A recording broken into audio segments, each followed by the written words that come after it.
تعالوا نشرح تيفو جمهور الأهلي اللي اترفع قدام الزمالك. ظهر في التيفو صالح سليم ورا ثابت البطل، ومعاهم عم عفيفي مشجع الأهلي الشهير، وقدامهم مشجع للأهلي يحمل رقم 74. وكان مكتوب في البانر اللي على اليمين: أول ما بنتخلى عن الحتة دي بنضيع.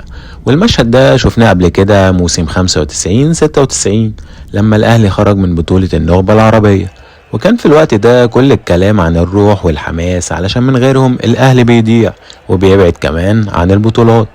وجمهور الأهلي استشهد باللقطة دي، وهي الحفاظ على هوية الأهلي اللي رسخها رئيس الأهلي التاريخي صالح سليم، وروح الفانيلا الحمراء اللي غابت الفترة الأخيرة عن الأهلي.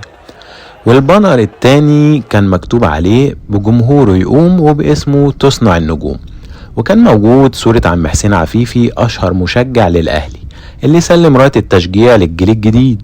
والرسالة هنا إن جمهور الأهلي هيفضل في ظهر فريقه، وإن لازم الروح والحماس ترجع للاعيبة الأهلي.